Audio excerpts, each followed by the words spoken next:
علیکم، میں ہوں عالیہ خان۔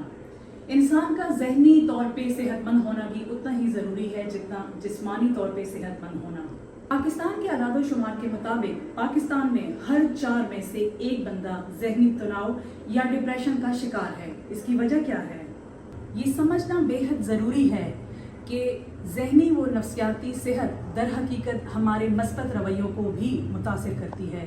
اس حوالے سے بات کرنے کے لیے آج ہمارے ساتھ موجود ہیں ماہر نفسیات سارہ آفریدی۔ آئیے ان سے بات کرتے ہیں۔ ہمارے ساتھ ینگ اینڈ ٹیلنٹڈ ماہر نفسیات موجود ہیں سارہ آفریدی۔ سارہ، آپ کو خوش آمدید کہتے ہیں۔ شکریہ۔ کیسی ہیں آپ؟ ٹھیک ہیں؟ ٹھیک ٹھاک۔ سارہ، تھوڑا سا پہلے اپنے بارے میں بتائیں کہ ارلی ایجوکیشن کہاں سے کی، گریجویشن آپ کی کہاں سے ہوئی، پھر پریکٹس آپ یہاں پہ کر رہی ہیں، تو یہ تھوڑا سا سفر بتا دیجیے اپنے حوالے سے۔ ارلی ایجوکیشن میری یہی کوہارٹ آرمی پبلک سے ہے۔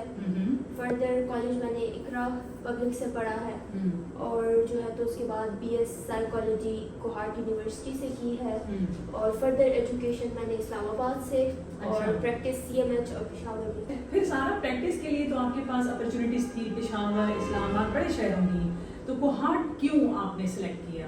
کوہارٹ میں نے اس لیے سلیکٹ کیا کیونکہ میں چاہتی ہوں کہ ہمارے شہر میں اویئرنیس آئے۔ پہلے لوگوں کو لوگ یہاں سے گریجویٹ ہو کے بڑے شہروں میں چلے جاتے ہیں۔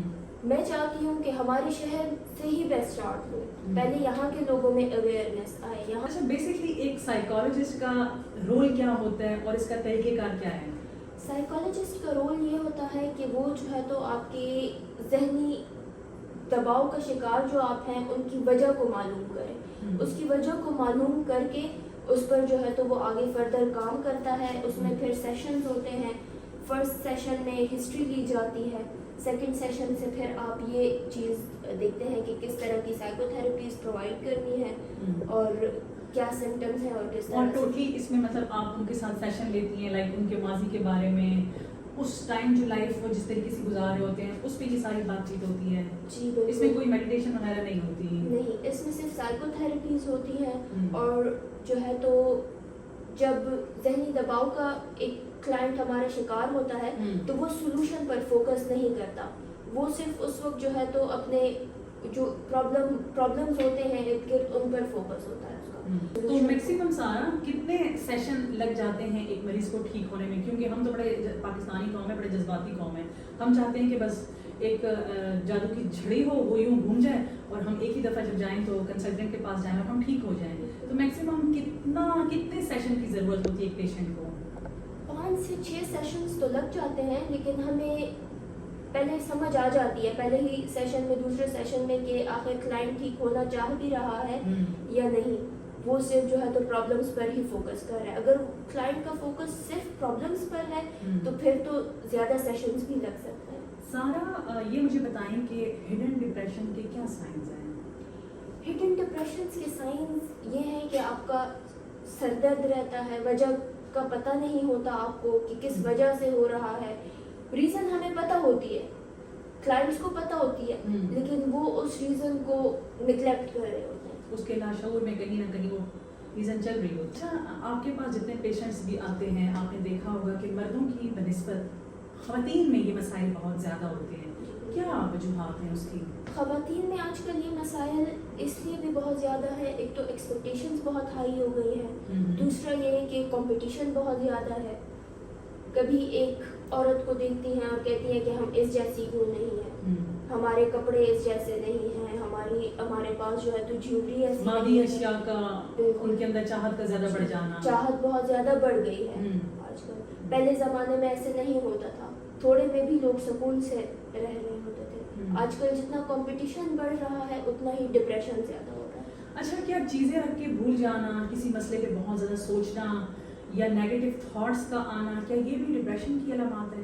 جی، انزائٹی، ڈپریشن یہ ادھر ہی سے سٹارٹ ہوتی ہے، بے چینی ہونا، چیزیں بھول جانا، اور زیادہ تر جو ہے تو خواتین آج کل نیند کی گولیاں لے رہی ہیں، جس کا ان کو پتہ نہیں ہے کہ ہمارے جو ہے تو یہ دماغ پہ اثر کرتی ہیں اور اس سے انسان کو بھولنے کی بیماری ہو جاتی ہے۔ آپ نے بات کی خواتین کے لیے مطلب ایک سلیپنگ پلز کا، وہ تو مرد حضرات بھی نیند کی گولیوں کا استعمال بہت زیادہ کرتے ہیں، کیونکہ پورا دن ان کا اس طریقے سے گزر جاتا ہے، رات کو ان کو نیند نہیں آتی اور وہ نیند کے چکر میں گولیاں لیتے ہیں۔ وہ صحیح ہے مطلب گولیاں استعمال کرنا؟ کب تک لے سکتے ہیں؟ کیا دیکھیں مجھے پرسنلی ایسا لگتا ہے کہ نیند کی گولیاں جو ہے تو وہ یوز کرنا یہ ایک بہت ہی غلط چیز ہے. اس کے سائڈ ایفیکٹس بہت زیادہ ہیں. نیند نہیں آ رہی ہے تو آپ ایکسرسائز کریں, بیٹھ جائیں, آپ واک کر لیں, آپ تھوڑا سا دیکھیں آپ کو کیا وجہ, آپ پورا دن پانی ٹھیک سے نہیں پی رہے, آپ کے لازمی جسم میں کسی چیز کی کمی ہے, کسی وائٹامن کی کمی ہے, آپ پہلے ان چیزوں کا ٹیسٹ کریں. یا تھوڑا سا مطلب چل سکتے ہیں, اگر آپ ایکسرسائز نہیں کر سکتے تو 5-10 منٹ آپ چل بھی سکتے ہیں, اس سے بھی نیند آ سکتی ہے. اچھا, اکثر دیکھنے میں یہ آیا ہے کہ ہمارے معاشرے میں خواتین کو نا کچھ جو ذہنی پریشانیاں یا ڈپریشن سے ریلیٹڈ کچھ ایشوز جو ہوتے ہیں تو اس کو جنات بھوت کے ساتھ ریلیٹ کر دیا جاتا ہے. تو مسئلے کا یہی حل سمجھ آتا ہے کہ بھائی اس کے ساتھ تو شاید بھوت چپٹ گئے ہیں, اس پہ آپ کیا کہیں گے؟ دیکھیں یہ تو ایجوکیشن نہیں ہے نا, اویئرنیس نہیں ہے. اور ایک تو یہ ہے کہ اگر کوئی ہے ہیلوسینیشنز میں ہے, ڈیلوژنز میں ہے, تو پھر وہ ایک مینٹل ڈس آرڈر بھی ہے, لیکن اس چیز کو ڈائگنوز کرنا چاہیے. اور اس قسم کی بیماری کو شیزوفرینیا کہا جاتا ہے. جی بالکل. اور یہ بہت زیادہ کامن ہے خواتین میں. اس کا حل ہے؟ جی علاج ہے, اس کا علاج ہے, میڈیکیشنز بھی ہے, اس کی سائیکو تھراپی سے بھی علاج ہے. اس کا بہت ساری تھراپیز ایسی ہے جو اس بیماری کے لیے بنی ہے. لوگ کیا کہیں گے؟ تو اس بیماری کے متعلق لوگوں کو آگاہی بھی نہیں ہے, اس وجہ سے بھی لوگ ماہر نفسیات کے پاس نہیں آتے. تو اس پہ آپ کیا کہیں گے؟ کیونکہ سوسائٹی کے دوسرے لوگ اس طرح کے پیشنٹ کو سمجھتے ہیں کہ یار یہ پاگل ہے, اس کے ساتھ کچھ ایسا مسئلہ ہے, یہ سوچ کر بھی لوگ نہیں آتے نا. جی ایسا ہی ہے. مجھے بھی بہت کرٹیسزم کا شکار ہونا پڑتا ہے. اکثر لوگ مجھے بھی ایسے ہی کہتے ہیں کہ یہ پاگلوں کا ڈاکٹر ہے, یہ خود بھی پاگل ہو جائے گا.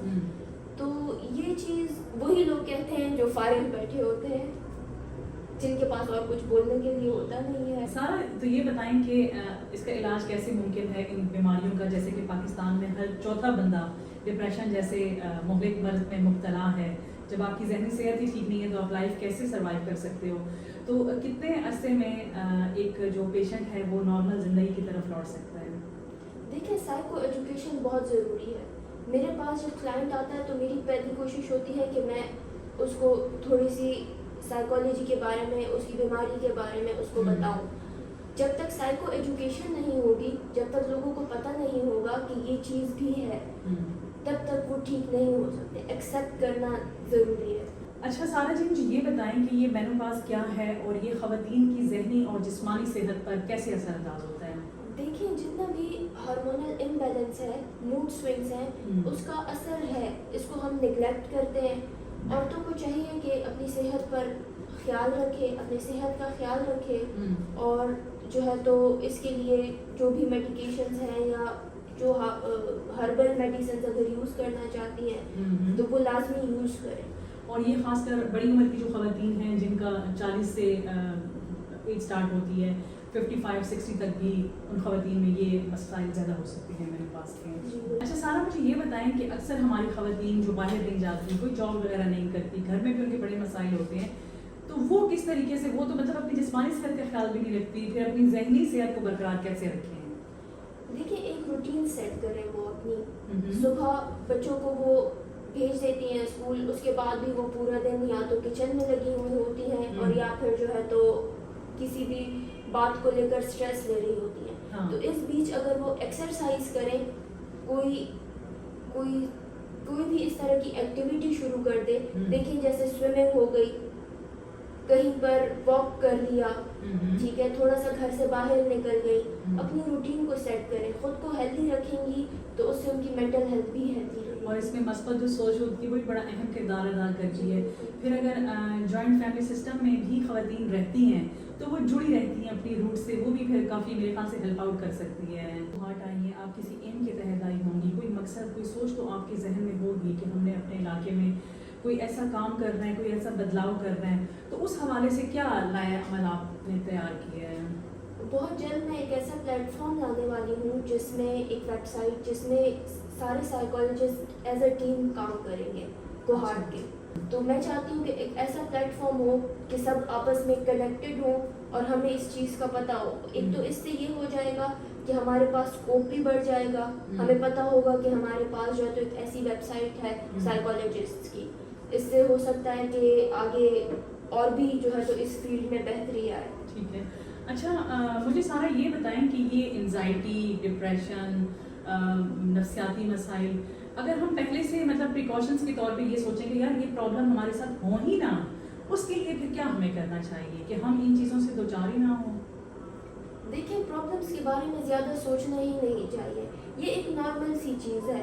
اگر ہمیں کوئی مسئلہ ہے تو انزائٹی ہوگی. اس میں تو پازیٹیو انزائٹی بھی آ جاتی ہے اور نیگیٹو بھی. جس طرح ہم کہتے ہیں کہ ایگزام سے پہلے جو انزائٹی ہوتی ہے وہ پازیٹیو ہوتی ہے، وہ ہمیں موٹیویٹ کرتی ہے کہ اب میں پڑھوں. اگر بالکل ہمیں پرواہ ہی نہیں ہوگی، بے چینی ہی نہیں ہوگی تو ہم پڑھیں گے بھی نہیں. تو اس طرح سے تو ہم اگر مسئلوں کو بہت سوچنا شروع کر دیں گے تو وہ بہت اٹریکٹ ہو گیا. بیلنس لے کے تو چلنا ہوتا ہے. اسی لیے تو دیکھیں ہمارے مذہب میں بھی میانہ روی پہ زور دیا گیا ہے. اچھا سارا، آخر میں ہمارے دیکھنے والوں کو، سننے والوں کو کیا میسج دینا چاہیں گی؟ اگر آپ کو بہت زیادہ بے چینی ہو رہی ہے، بہت آپ سوچ رہے ہیں ایک چیز کو لے کر، اوور تھنکنگ کر رہے ہیں، رات کو نیند نہیں آ رہی، گھبراہٹ ہو رہی ہے، تو یہ سارے جو ہے تو سمٹمز ڈپریشن کے ہیں.